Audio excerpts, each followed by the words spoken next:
Hola, antes de comenzar con esta historia me gustaría que le hicieras like a este vídeo y te suscribas para poder subir más contenido como este. Novela. Hermana, en esta vida yo soy la reina. Episodio 298, un puesto que todos rechazan. La factura, ¿por qué no me dijiste que me había llegado algo así? El trato respetuoso y el tono cariñoso habían desaparecido. En el carruaje de regreso a casa, Isabella le gritó a Octavio. Octavio, incapaz de soportarlo más, levantó la voz. ¿Hasta dónde tengo que complacerte? Ante la primera rebelión de Octavio, Isabella se llevó la mano a la nuca. ¿Qué? Octavio dudó si asestar el siguiente golpe. De hecho, ¿no era toda esa deuda por culpa de Isabella? Pero no pudo ser tan cruel con la mujer que llevaba a su hijo, así que finalmente bajó el tono de su ataque. Tengo que informarte de todo lo que pasa en la casa, yo soy la cabeza de la familia. Octavio lo dijo con consideración, pero Isabella no era de las que se callaban después de escuchar algo así. Si eres la cabeza de la familia, deberías evitar que yo escuche cosas así cuando salgo. Eres la cabeza de la familia si no puedes proteger a tu propia mujer. Octavio explotó de nuevo.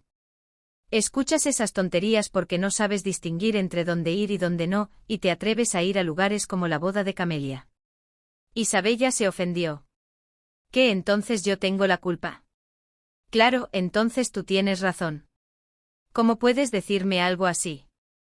Isabella finalmente rompió a llorar en el carruaje y empezó a reprocharle. Básicamente ella había sacrificado todo y había elegido a Octavio por amor, así que ¿cómo podía él hacerle esto? ¿Sabes con qué ojos me miró la abadesa cuando salí del convento embarazada? Era una estratagema que su madre, Lucrecia, solía usar con el cardenal. Octavio, que nunca había experimentado algo así, estaba indeciso. Cuando Isabella salió del convento embarazada, no estaba claramente feliz. Octavio no la vio salir del convento, así que estaba feliz de verlo a él y triste por irse. ¡Ay, me duele la barriga! Isabella se abrazó el vientre y gimió. Era el último ataque de una mujer embarazada. Octavio también se sorprendió. Jadeó. Ah. ¿Qué hago? ¿Qué quieres que haga? Isabella le espetó a un Octavio inquieto. Ve a ganar dinero. Después de ser regañado en casa, Octavio, al llegar al Palacio Carlo, también se vio envuelto en las luchas de poder entre las mujeres. Incluso siendo su majestad el rey, no estoy libre de esto aquí. Incluso la persona más poderosa del país, e incluso sin esposa, no podía escapar de este lío. La Casa Ducal de Taranto ha puesto la condición de que la duquesa Rubina no sea la chaperona de la princesa Bianca. Ante el informe del marqués de Valdesar, León III suspiró profundamente. ¿Por qué dicen eso otra vez? El marqués de Valdesar solo observó al rey. Es una razón que ambos conocemos, pero no se puede decir directamente que es porque es una concubina, ¿verdad? Así que hemos buscado a todas las damas nobles adecuadas en la capital, pero no hemos encontrado a nadie apropiado. ¿Por qué no hay nadie adecuado? León III preguntó como si estuviera incrédulo. ¿No está la capital llena de damas nobles? No, sin ir más lejos, la esposa del conde Márquez es conocida por su conocimiento de la etiqueta, y la esposa del marqués de Valdesar es una mujer virtuosa que ha criado bien a sus hijos, ¿no es así? El marqués de Valdesar y el conde Márquez se estremecieron al mismo tiempo. La persona que rápidamente se adelantó con la mejor excusa fue el conde Márquez. Mi esposa no se encuentra muy bien últimamente. El marqués de Valdesar, a quien le habían quitado la excusa universal, miró disimuladamente al conde Márquez. Al tener que rechazar sin una razón válida, su lengua se alargó. Mi esposa es una persona de poca valentía y no se atreve a asumir una responsabilidad tan importante. Temo que manche el nombre de la Casa Ducal de Taranto y de la Casa Real. La verdad era esta. Ellos buscaron en San Carlo a una dama noble que pudiera ser la chaperona de la princesa Bianca, excluyendo a sus propias esposas. Pero las damas nobles a quienes se les hizo la oferta, después de hacer una pregunta, rechazaron unánimemente. Y la duquesa Rubina, ella quería hacerlo, pero la Casa Ducal de Taranto lo rechazó. De hecho, algunas personas se pusieron pálidas. ¡Ay, no! ¿A quién quieren atrapar? Rubina era actualmente la reina de la sociedad. Las señoritas solteras, que de todos modos no tenían que encontrarse con ella, eran relativamente libres de su influencia, pero las esposas casadas se veían afectadas por cada aliento de Rubina, por cada movimiento de su barbilla. No había eventos sociales a los que pudieran ir si Rubina no lo permitía, y no había sastrerías ni joyerías que pudieran usar. Esto se debía a que no había comerciantes que pudieran caer en desgracia ante ella, que era una gran figura en la capital. No puedo hacerlo, busquen a otra persona. Esta fue la respuesta que el marqués de Valdesar escuchó de más de 30 damas nobles durante toda la semana pasada. ¿De verdad no hay nadie más? El marqués de Valdesar dijo con una expresión de asombro. He preguntado a todas las personas que podrían presentar a la princesa Bianca en la sociedad de la capital, tanto en la capital como a las que no están actualmente en ella. Creo que he preguntado a todas las mujeres casadas con título de condesa o superior. ¿De verdad? La marquesa de Chivo, la marquesa viuda de Montefeltro, la marquesa de Guatieri, la condesa de Balzo, la condesa de Atendolo. La lista continuaba sin fin. El rey preguntó. ¿Por qué dijo que la marquesa de Chivo se negó? Tiene previsto salir de la capital en mayo, así que le resulta difícil por el calendario. ¿Y la marquesa de Montefeltro? Dice que es mayor y tiene dificultades para moverse. ¿Y la marquesa de Guatieri? Dice que va a estar enferma. Había muchas excusas. En la lista recitada por el marqués de Valdesar, incluso estaba la marquesa de Salvati, que había sufrido un escándalo por un romance con el enano del Palacio Real. A estas alturas, León III ya no preguntó por las razones. La oficina del rey se quedó en silencio. León III preguntó con voz débil. ¿No podemos simplemente decirle a la casa ducal de Taranto que lo haga con Rubina? El conde Márquez respondió. Ya lo he intentado un par de veces. Fue acompañado de un profundo suspiro.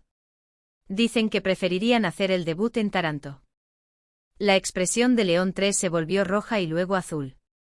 Bianca era la mejor candidata para esposa en el continente central.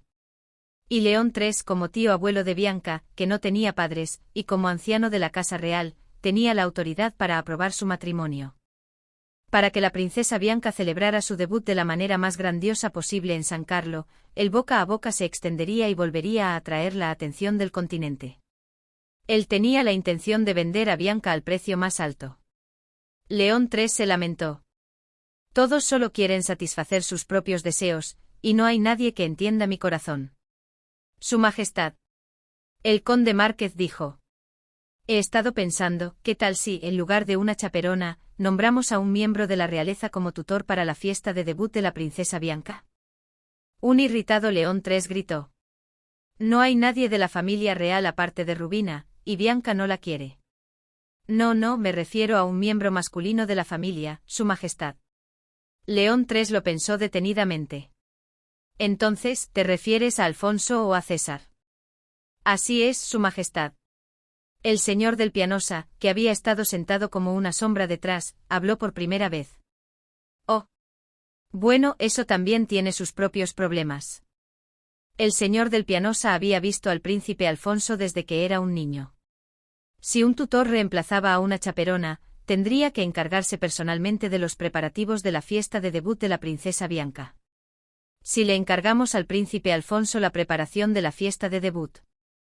La imaginación de lo que vendría después no fue difícil para nadie. El menú sería cerdo negro asado, la bebida sería cerveza negra, no habría decoraciones por ningún lado, se montaría una tienda de campaña en el suelo de tierra y, en lugar de músicos, caballeros borrachos golpearían sus jarras de cerveza con tenedores mientras contaban historias emocionantes de cuando jugaban al calcio con las cabezas de los paganos en la guerra. Sería una fiesta, o más bien un banquete, de ese tipo. ¿Qué tal el duque César? Alguien preguntó. Esta vez Octavio, que había estado callado como una almeja todo el día, objetó. Conocía demasiado bien a César. Es que el duque César es hábil con la belleza y el arte, pero es demasiado hábil. En la imaginación de Octavio, la fiesta que César había organizado se desplegaba a todo color.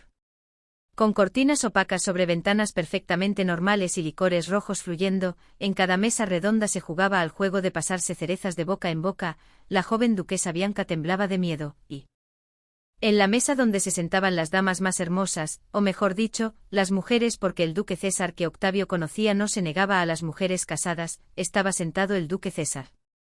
León III debió pensar algo similar, pues emitió un gruñido. Además, si el duque César era el tutor, surgiría el mismo problema que si la duquesa Rubina fuera la chaperona. León III abrió la boca. No hay nadie más. No, no hay. La respuesta tajante del marqués Baltasar siguió. León III se enfureció. Es porque no has buscado lo suficiente. El marqués Baltasar, sinceramente, tenía mucho que decir. Afirmó haber visitado casa por casa a todas las familias nobles de San Carlo, incluso a las de mayor rango que los condes. Pero no podemos poner a una baronesa como chaperona de la duquesa. León III suspiró profundamente. Eso también era cierto. Entonces, ¿qué tal esto? Que sea una mujer más joven. No les habrás preguntado a las esposas jóvenes, ¿verdad? Eso es cierto, pero eso aumentaría enormemente el número de candidatas. Isabella, la recién nombrada condesa, por supuesto, y la condesa Clemente Bartolini, hermana de Octavio, y Gabriele, amiga de Ariadne, nuera del viejo marqueso d'Antonio de Montefeltro y cuyo marido había heredado el condado de su padre, todas ellas podrían ser chaperonas de Bianca.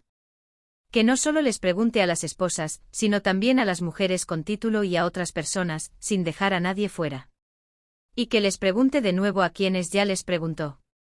Entendido. Pregúntale a cualquiera que sea capaz. No importa si es una persona, un calamar o un extranjero, ¿entendido? Entendido. El marqués Baltasar suspiró profundamente. Ariadne entrecerró los ojos al ver el documento oficial que el marqués Baltasar había enviado antes de su visita. Esto me ha llegado a mí. Sancha preguntó. ¿Qué es? Una carta de intención para ser la chaperona de la duquesa Bianca de Taranto. Ariadne le explicó brevemente a Sancha por qué esto no debería haberle llegado a ella en primer lugar. ¿Significa que quien acepte esto será completamente marcada por la duquesa Rubina? Exacto. No lo hará, ¿verdad, señorita? Sancha sintió un mal presagio. ¿Por qué no responde, señorita? Sancha. Sí. De todos modos, ya estamos marcadas. Ariadne apretó los puños. Esta es la oportunidad de oro para acercarse a la duquesa Bianca. Hay que hacerlo.